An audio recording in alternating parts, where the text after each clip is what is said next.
Olá, queridos alunos, espero que vocês estejam bem. Estamos aqui iniciando a nossa segunda aula sobre a teologia católica apostólica romana, uma análise pela luz da teologia reformada. Para você que não me conhece, eu sou o reverendo Thiago Naruzzi e aqui estão as minhas redes sociais. Peço que você me ajude aí, não só se inscrevendo no canal, mas também compartilhando os nossos materiais, divulgando. Lembrando, a nossa intenção é simplesmente propagar o Evangelho de Cristo Jesus à luz de uma perspectiva reformada e isso de maneira gratuita, tá bom? Então vamos lá, vamos começar a nossa aula. Semana passada, eu sei que muitas pessoas, talvez não entenderam muito bem, então hoje nós vamos reforçar, tá? Porque eu corri um pouquinho, tô me acostumando também aqui a este novo método, né? Tá bom? Então, vamos repassar. Na aula passada nós falamos sobre os dois axiomas, ou seja, sobre os dois pressupostos, que fundamentam toda a doutrina e teologia católica, ok? Aquilo que serve de base. Não só isso, nós também falamos sobre o que estes axiomas significam ou ensinam, ok? Desculpem. Hoje nós vamos fazer uma breve revisão desses conceitos, analisá-los, agora contrapondo à luz da teologia reformada, então vai ficar muito mais claro a você, aluno, e também refletir nas implicações desses axiomas, ok? Mas antes, como eu disse, vamos fazer então uma breve revisão e também ampliação destes dois conceitos, desses dois axiomas: interdependência, natureza e graça, e interconexão Cristo-Igreja. Vamos começar pelo primeiro, pela interdependência, natureza e graça, ok? O que seria este axioma, chamado de interdependência, natureza e graça? Significa dizer que para que Deus interaja com o seu mundo criado, intervenha, se relacione, seja no aspecto salvífico ou meramente providencial, ele precisa fazer uso da própria natureza. Ou seja, para a teologia católica, Deus só pode intervir na natureza, seja salvificamente ou não, pela própria natureza. Ele não pode simplesmente alcançar a sua criação senão por meio da própria criação. Isso é totalmente contrário aos pressupostos da teologia reformada, ok? Vamos lembrar aqui deste conceito.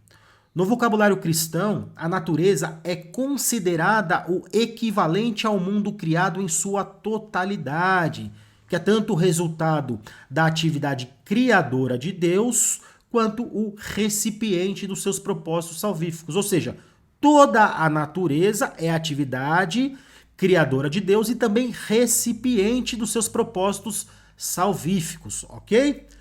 No que diz respeito a este último, ou seja, os recipientes dos propósitos de Deus, em especial da salvação, as interações de Deus com este mundo, com esta criação, são chamadas teologicamente de graça. Ou seja, graça é o que Deus faz em relação ao mundo, à criação, tanto no que se refere à providência, à manutenção da existência dessa criação, como também no que diz respeito à sua redenção. Então veja, Deus criou o mundo, que teologicamente chama-se natureza.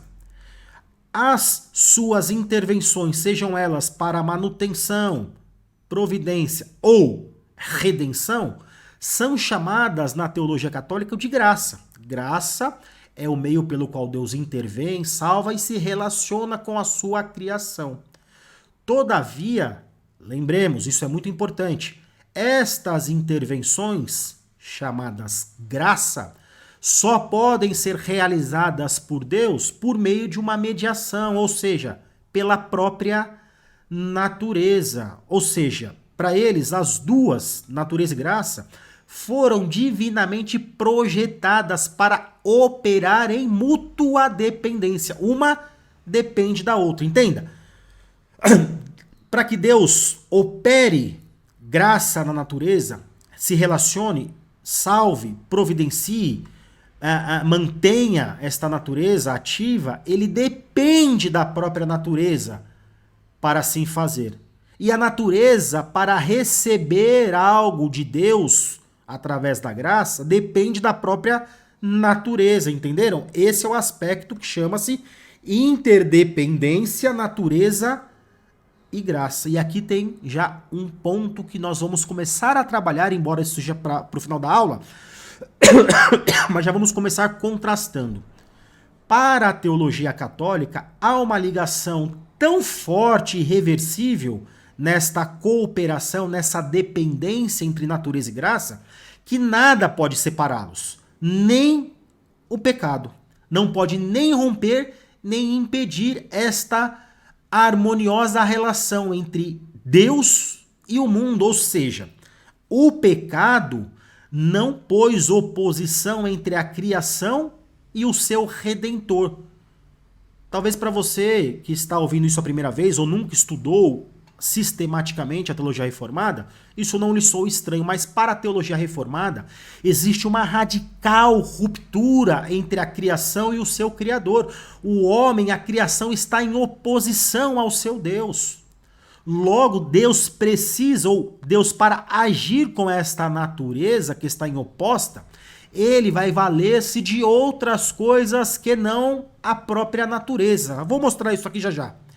Mas eu quero que vocês entendam o seguinte: para a teologia católica, a graça só pode ser comunicada à natureza, ou seja, Deus só pode salvar, só pode manter, só pode prover a natureza pela própria natureza, pela mediação de uma natureza, de um aspecto criado. Esse é o conceito de interdependência. No caso salvífico, quem é este elemento da natureza que vai fazer essa mediação, que vai ser o responsável por comunicar a graça de Deus, seja a sua palavra, seja a sua salvação, seja a providência, ou seja, qualquer coisa? A Igreja Católica Apostólica Romana, em especial por meio dos seus sacramentos, que vão comunicar graça aos recipientes desta comunicação, ok? Dúvidas até aqui? Vamos fazendo por parte. Se tiver dúvidas, mande lá. Na primeira aula, professor, fiquei com dúvida nisso. Fica mais fácil de eu respondê-los, tá bom? Vamos relembrar o que é este axioma Cristo-Igreja ou interconexão Cristo-Igreja, tá? Significa dizer que, para a Igreja Católica, a Igreja é a continuidade da encarnação de Cristo Jesus. Sim, a Igreja é a continuidade não da missão, mas da própria encarnação. Isso aqui é um absurdo, tá bom? Dando continuidade à apresentação do sistema católico, passemos agora ao segundo. A compreensão que a Igreja Católica Apostólica Romana tem de si mesmo. Como? Como continuação da encarnação de Cristo. Cristo continua encarnado ainda hoje por meio da Igreja. E perceba que isso está em íntima conexão ou íntima ligação com o primeiro axioma. Deus pode, por exemplo, segundo a concepção católica, comunicar graça à natureza senão pela própria natureza? Não. Deus pode liderar o seu povo no sentido físico, encarnado, estando no céu? Segundo eles, não. Eles precisam de um aspecto da natureza que dê continuidade ou faça esse elo de ligação. Então, para eles, a Igreja é a continuidade da encarnação de Cristo Jesus aqui na Terra. A teologia católica vê a si mesma como prolongamento da encarnação e se comporta como altera persona Christi. Ou seja, outra ou uma segunda pessoa de Cristo, colocando-se deste modo entre Deus e o mundo. Então Deus continua, através de Cristo Jesus, liderando, sendo o cabeça da sua igreja. Mas esta linguagem não é poética, metafórica, ela é real para eles. Por quê? Porque Deus só pode fazer isso se houver algum elemento da natureza que faça esse papel. Quem é? A igreja. Então a igreja se vê como a continuidade da encarnação da pessoa de Cristo Jesus. Absurdo, ok? E aqui uma importante observação. Perceba que esses dois axiomas estão intimamente ligados, porque eles entendem que Deus não pode relacionar-se com a sua natureza, senão através da própria natureza. Eles se veem como a continuidade da encarnação de Jesus, o cabeça da igreja. Então, a Igreja Católica Apostólica Romana se vê como este elemento intermediário que faz a intermediação entre Deus e os homens. Por quê? Porque eles se veem como a continuidade da encarnação de Cristo Jesus. Ok? Bom, vamos entender isso aqui, ó, de uma maneira muito mais clara aqui, ilustrativa. Deus não pode comunicar nem graça, nem providência, nem salvação para a natureza, senão pela própria natureza, porque existe uma dependência, uma cooperação indissolúvel nisso, ok? Quem é que vai fazer este papel de mediação? A igreja, que se vê não só como mediadora, mas como a própria continuidade da encarnação de Cristo Jesus, ok? E aqui eu gostaria de acrescentar um outro pressuposto que vai distinguir radicalmente de nós reformados, que é o seu sistema epistemológico, ou seja, como é que eles conhecem as coisas, ok? E eu vou fazer isso por meio de duas palavrinhas, ou e e. Como assim? Muito simples. Para teologia reformada, é ou. Ou é a escritura a fonte epistemológica, da onde fundamenta-se as nossas crenças e práticas, ou não é nada. A escritura é tudo. Entenderam a diferença? Agora, para a teologia católica apostólica romana, é e. É as escrituras e também, em igual medida, em igual autoridade, a tradição. E por que para eles escritura e tradição têm o mesmo peso e são igualmente necessários? Justamente por conta deste axioma aqui, natureza e graça, ou interdependência, natureza e graça. Vocês se lembram o que é o axioma natureza e graça, ou interdependência, natureza e graça? Sim ou não? O que é?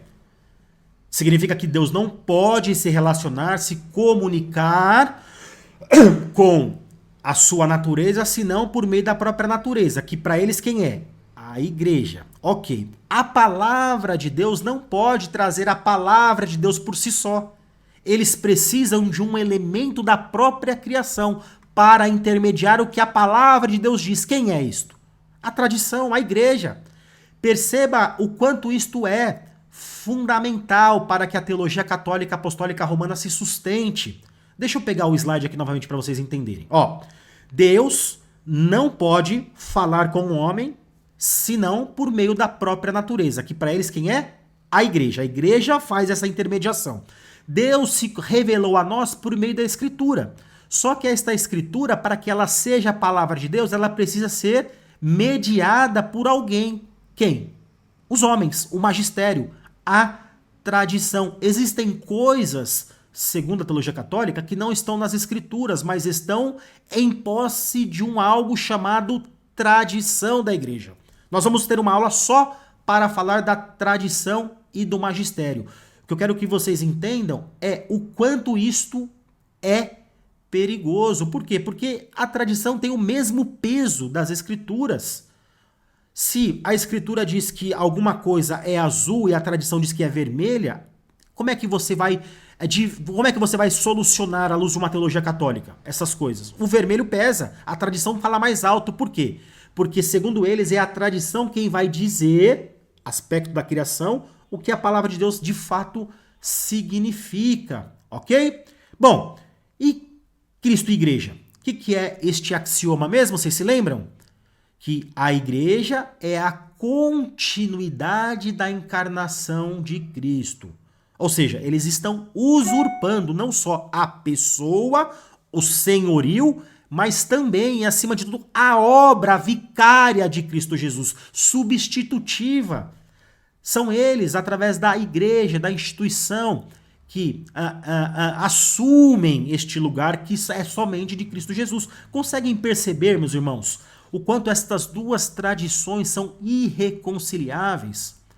As nossas divergências, elas perpassam em muito apenas os aspectos das imagens de escultura, elas estão nas bases, nos axiomas, nos pressupostos que fundamentarão, inclusive, a ideia de dulia, hiperdulia e a idolatria, assim por diante. Mas nós vamos estudar isso um pouquinho mais adiante, tá bom? O que eu quero que vocês vejam é que isto é irreconciliável.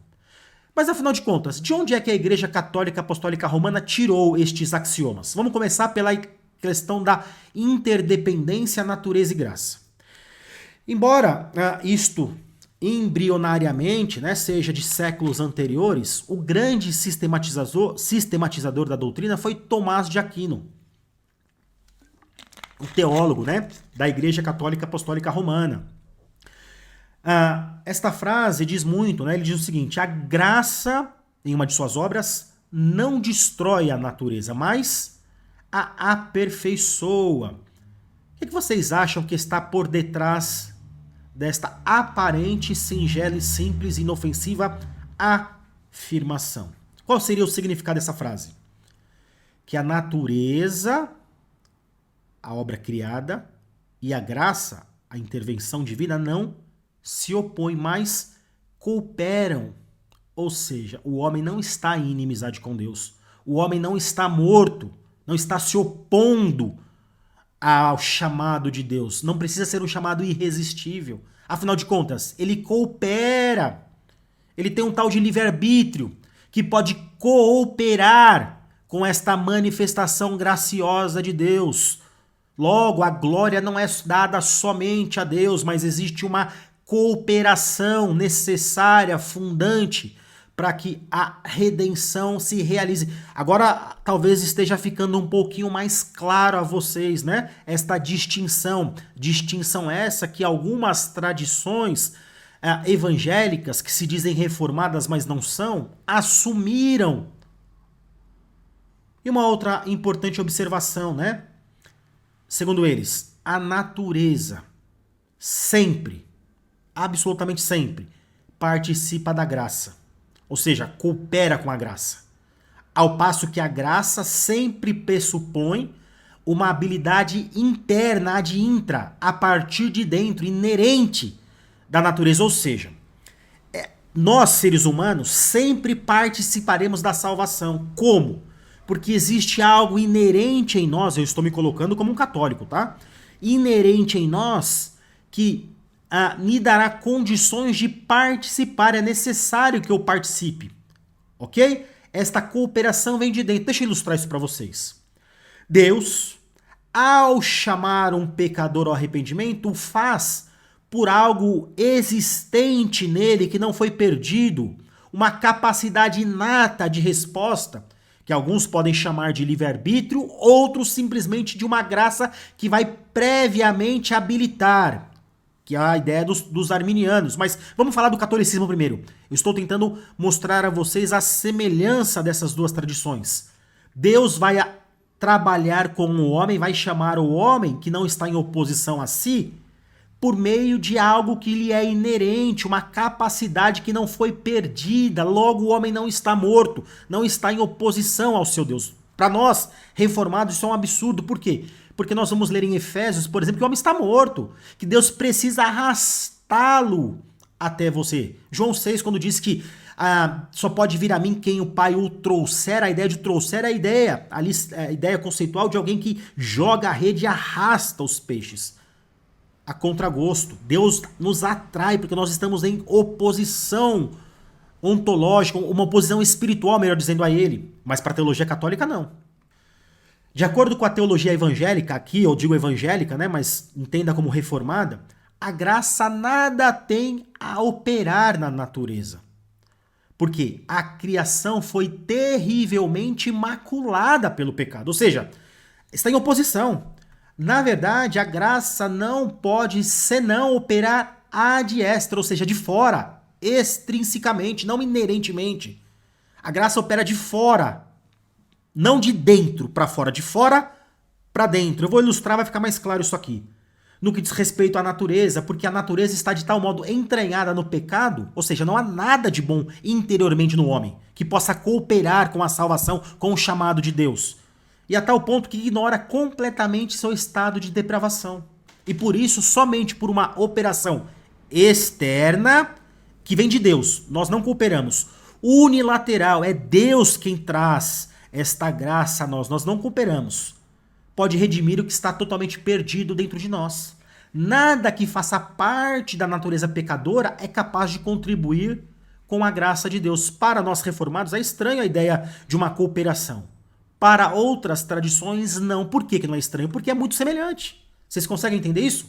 Então veja, para a teologia católica, existe a possibilidade do homem responder positivamente ao chamado de Deus. Por quê? Sem que haja uma transformação radical antecedente, que nós vamos chamar de novo nascimento, porque ele está capaz, habilitado, ele não está morto. Muito semelhante à tradição arminiana. Sabe o que vai divergir da tradição arminiana? Simplesmente o fato que eles vão dizer que existe uma graça preveniente que vai restaurar essa habilidade inata. Para nós não existe graça preveniente. Para os reformados, simplesmente Deus opera de fora para dentro. Como assim? Deus, esse homenzinho entenda como Espírito Santo, a força, vai regenerar este homem, vai entrar coercitivamente na vida deste homem, não vai pedir licença. É um chamado irresistível. Vai trazê-la a uma nova disposição espiritual. Aí sim, com uma nova disposição espiritual, ele está apto não a cooperar com a sua salvação, mas de juridicamente apropriar-se dela pela fé. Ok? Essa ideia de não oposição entre natureza e graça, embora tenha sido sistematizada por Tomás de Aquino, ela foi chancelada pelo Concílio de Trento. Um concílio que nós chamamos de contra-reforma, ou seja, que se opõe à reforma. Olha que coisa curiosa. Os reformados olham para aquilo que Tomás de Aquino estava ensinando e diz o seguinte: isso não condiz com a verdade bíblica. E se opõe. No momento em que nasce o sola escritura, a sola graça, somente a Cristo e assim por diante. Vem um movimento chamado de contra-reforma, um movimento católico romano, que nós vamos chamar de contra-reforma. E através deste concílio de Trento, reafirma que a natureza e a graça não são antagônicas, como os reformados ensinavam, mas que eles cooperam juntos, mutuamente, na justificação do homem. Deixa eu fazer um parênteses aqui. É daqui que nós falamos que algumas tradições são mais católicas do que protestantes. Por quê? Porque eles se opõem à radicalidade do pecado. Por exemplo, para nós reformados existe uma oposição entre natureza e graça. Para o catolicismo, não. Para algumas tradições ditas reformadas ou evangélicas, melhor dizendo, também não há essa oposição. O homem mantém o seu livre-arbítrio. Percebam que eles são muito mais semelhantes aos axiomas católicos do que às doutrinas da graça. Ou seja, o catolicismo, agora oficialmente, através do Concílio de Trento, vai chancelar este axioma. Não há oposição entre natureza e graça, mas há uma interdependência, uma mútua cooperação. Ou seja, o homem participa ativamente e coopera para o processo da sua salvação. Isso aqui vai dar base para diversas coisas. Ou deu, né? Para as indulgências, porque se o homem coopera, ele pode cooperar de diversas formas, inclusive através das boas obras ou compra de indulgências. Por outro lado, a reforma vai dizer que não, que existe uma oposição entre o homem e Deus e que Deus precisa de fora para dentro, ou seja, pela ação do Espírito Santo, que vai vir, lógico, internamente, mas não por nada inato, interno a ele, mas por algo que vem de fora, o Espírito Santo, habitar nesse homem para que ele responda positivamente ao chamado do Evangelho. Mas a justificação para os reformados é unilateral, ok? Quais seriam as implicações dessa afirmação? Ou seja, dessa interdependência natureza e graça? Já parou para pensar nisso? O homem participa, é algo meritório. Se o homem participa, ele tem mérito na salvação. Logo, as doutrinas da graça, se eles assim entendem, não são tão graciosas assim. Ok? Pergunto, quem é que defende aspecto semelhante? Ainda que não afirme categoricamente o que os católicos afirmam. Não preciso dar aqui nome, né, aos bois. Ou seja, existem tradições que dirão que não há uma oposição. O homem está apto a cooperar. Como? Pelo livre-arbítrio. Deus o chama e ele precisa cooperar. Ele precisa dizer sim Para nós reformados, não. O homem não tem condições, ele está morto, em oposição. Deus precisa unilateralmente trazê-lo à salvação. Meus irmãos, a teologia arminiana é muito semelhante. O que eles vão fazer, deixa eu ilustrar aqui. Eles simplesmente vão trazer a ideia de uma graça preveniente. Deixa eu explicar aqui, ó. Isso aqui é o catolicismo, certo? O que os arminianos vão dizer? Que Deus vai, por meio de uma graça que antecede a salvação, habilitar novamente o ser humano. Ao ser habilitado, ele está apto a responder sim ou não, positivamente ou negativamente. Então ele, de certa forma, vai cooperar. Por quê? Porque qual a explicação para aqueles que não aceitaram? Eles rejeitaram. E qual a explicação para aqueles que aceitaram? Eles cooperaram com o chamado. Então perceba que Armínio, tá? Ele estava ali muito próximo a essa ideia, né? Ele vai negar um pouquinho algumas concepções do seu mestre, mas não nega completamente. Ele tenta um caminho, uma faixa do meio. E, ao meu ver, ele escorrega nesse sentido, tá bom? Bom, e Cristo e a Igreja, né? Ou a interconexão Cristo à Igreja? De onde é que os católicos romanos tiraram este pressuposto, este axioma? De uma equivocada interpretação destes textos aqui. Efésios 1, 22, Efésios 5, 22 e Colossenses 1, 18. Onde o texto metaforicamente fala da liderança ou da cabeça de Cristo Jesus sobre a igreja, eles vão entender isto de forma literal. Como assim?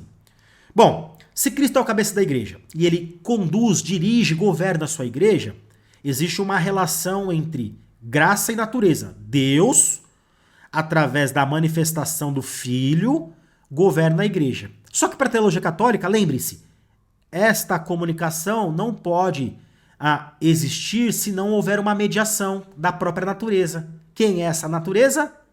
A igreja. Então é por isso que a igreja se verá como a continuidade da encarnação de Cristo Jesus. Por quê? Do contrário, para os católicos isso seria impossível. Cristo governar, liderar, ser o cabeça da igreja, senão pela própria igreja, pelo elemento da própria natureza, ok? Então veja, meus irmãos, vimos aqui os dois axiomas, né, que sustentam todo o arcabouço da teologia católica, né, a interdependência, natureza e graça, e interconexão Cristo e Igreja, e vimos o que eles significam, ok? E também, de maneira muito breve, né, as suas implicações, ok? Precisamos agora analisá-los, ainda que já fizemos isso de alguma medida, à luz da teologia reformada. Vamos começar pela interdependência, natureza e graça, ok? O que é mesmo o axioma? Eu estou repetindo diversas vezes para que você se aproprie com naturalidade deste axioma, ok? O que é o axioma católico de interdependência, natureza e graça? É a ideia de que a graça só pode ser comunicada à natureza pela própria natureza. Por quê? Porque existe uma mútua cooperação, uma relação de tal dependência que elas são inseparáveis, ok? Como é que os reformados entendem essa relação entre natureza e graça? Como inexistente.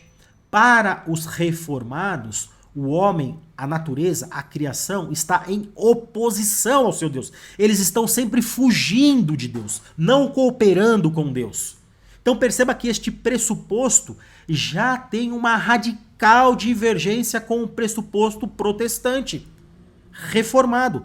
Talvez não tanto com algumas denominações ou tradições evangélicas, mas com a teologia reformada é totalmente divergente, ok? E da onde que nós reformados tiramos que existe uma oposição radical? Ou seja, não há uma cooperação entre a natureza e a graça de Deus. Um texto fundamental para que você entenda isso.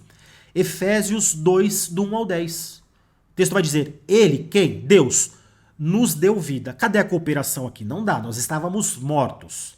Estando nós mortos nos nossos delitos e pecados. Ou seja, não há cooperação. Nós estávamos mortos, virados a Deus. Ok? E isso era toda a humanidade. Nós andávamos segundo as inclinações da nossa carne. Ué, se eu ando em inclinação da nossa carne, a nossa carne sempre deseja as coisas em oposição a Deus, como é que eu posso cooperar com Deus? Não tem como. e éramos por natureza filhos da ira. Mas Deus, sendo rico em misericórdia, por causa do grande amor que nos amou, não porque eu cooperei, mas porque há algo, um ato unilateral, estando nós mortos em oposição, nos deu vida, juntamente com Cristo. Ou seja, é Deus quem age, nós não cooperamos, a natureza não opera com a salvação. Ela está em oposição. E aí ele chancela, pela graça sois salvos mediante a fé. E isto não vem de vós, é dom de Deus. Então perceba que para a teologia protestante não há em que se falar em interdependência, natureza e graça. Por quê? Porque a natureza está em oposição a Deus. Nós estamos sempre em fuga das intervenções ou tentando fugir, até que, de forma irresistível, Deus nos atraia. Entenderam a diferença deste primeiro pressuposto? Bom, a teologia evangélica discorda veementemente da teologia católica no respeito à interdependência, natureza e graça. A continuidade entre natureza e graça não tem apoio na Bíblia, pelo menos na nossa perspectiva reformada.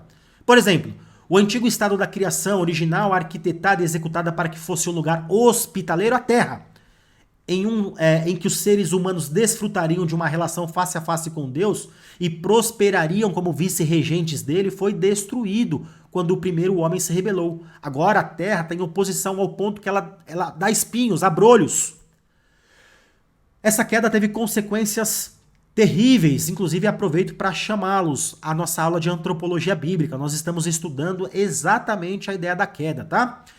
Já que se tornaram culpados diante de Deus, escravizados ao pecado, ou seja, agora estou em harmonia ao pecado, a uma nova natureza, em oposição à antiga natureza. Eu não estou em cooperação com Deus. E a morte se tornou seu destino final. Não bastasse, a narrativa bíblica também ressalta as vastas e terríveis consequências da desobediência de Adão no tocante ao seu relacionamento com a criação, conforme a expressão ou expressa na maldição divina, lá em Gênesis 3,17. Já citei aqui a vocês, né? Bom, que eu quero que vocês entendam que para nós existe aqui uma oposição, não há uma relação harmoniosa entre nós e Deus, pelo menos enquanto não regenerados. Existe uma oposição. Então, este primeiro axioma já nos coloca em absoluta divergência com os católicos. E nós veremos que este axioma aparente inofensivo trará, e já apontei algumas coisas, que são extremamente perigosas doutrinariamente falando, ok? Bom, aqui depois eu passo esses slides para vocês me peçam no vídeo, ou eu dou um jeito de colocar um link para que vocês se apropriem disso, tá bom? Deixa eu correr aqui um pouquinho.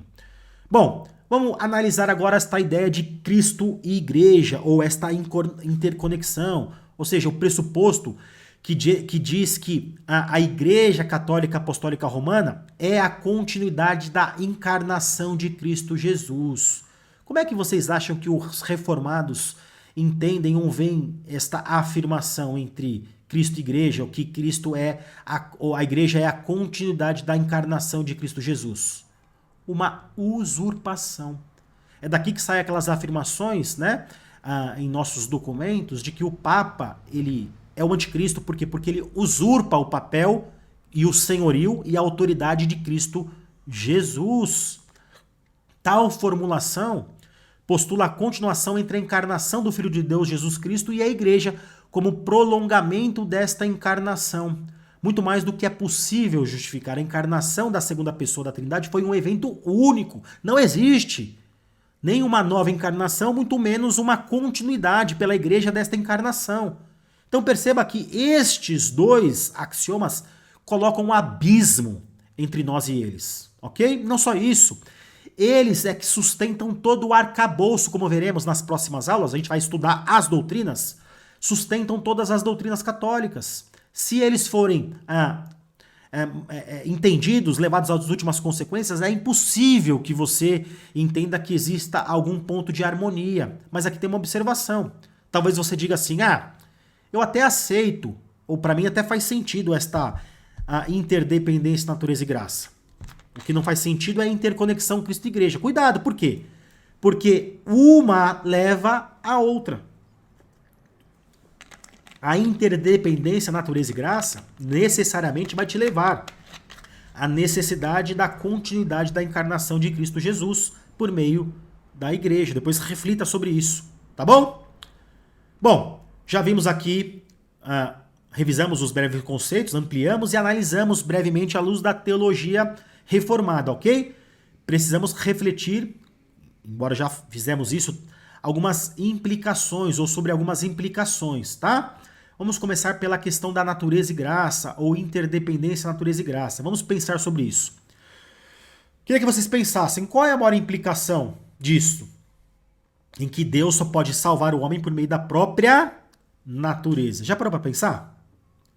Embora nós já tenhamos visto muito isso, queria que vocês pensassem. Aqui sai a afirmação católica que não há salvação fora da Igreja Católica.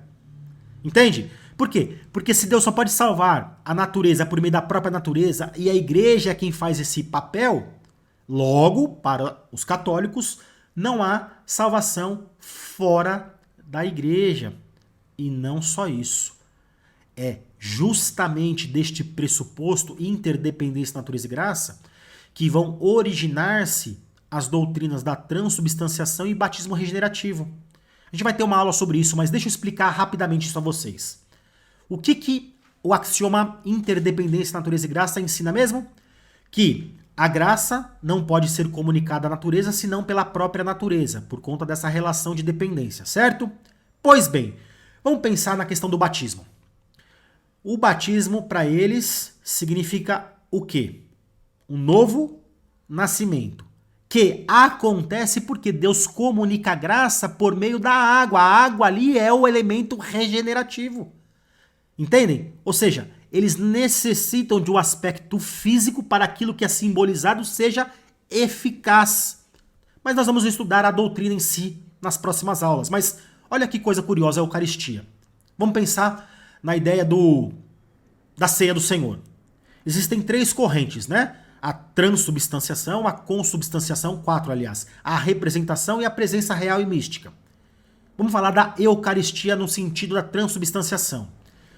Deus não pode comunicar graça ou os efeitos que o seu sangue ou a sua morte e sangue trouxeram à humanidade, senão por meio de um elemento da própria natureza, a hóstia, que nós vamos também estudar o que significa. Vamos falar de pão por enquanto. Significa dizer que para que as promessas, os efeitos do sangue, do corpo, sejam comunicados aos crentes, aos membros, aquele pão precisa se transformar na carne, o vinho no sangue. Percebam que a transubstanciação está intimamente ligada ao axioma, que nós estudamos na primeira e hoje. Na primeira aula e hoje também. Então, percebam, meus irmãos, que todas as doutrinas, nós veremos, católicas, estão fundamentadas nestes 2 axiomas. Se nós mostrarmos que eles não fazem sentido algum, porque não fazem, à luz da Bíblia, da teologia reformada, todas as doutrinas ruirão juntos, tá bom? E Cristo e Igreja? A interconexão que eles defendem existir entre Cristo e Igreja. Vamos pensar nas consequências disso. Devastadoras. O catolicismo romano não apenas é um erro, é um perigo, uma usurpação, porque se a Igreja é a continuidade da encarnação, significa dizer que ela assumiu o papel, o lugar, a autoridade, a pessoa, a obra de Cristo Jesus. Conseguem perceber que só nos pressupostos nós já podemos apontar que elas são tradições irreconciliáveis, opostas em si, que não tem nada de semelhante, ok? Pois bem, eu sei que corri um pouquinho, mas porque nós temos muita coisa para estudar, né? Na próxima aula nós vamos falar sobre as doutrinas, nós vamos entrar nas doutrinas, nós vamos falar especificamente sobre a doutrina da veneração a Maria, que está intimamente ligada à ideia da Imaculada Conceição ou Concepção e a sua Assunção. Vamos estudar isso, tá bom? Vamos estudar a ideia da infalibilidade papal, da oração pelos mortos e a doutrina do purgatório, tá bom? Mas nós vamos fazer isso na próxima aula. Então, não se esqueça de inscrever no canal, deixe lá o seu comentário, deixe lá o seu like, se possível me ajude. Compartilhe esse material, tá bom? Que Que Deus te abençoe.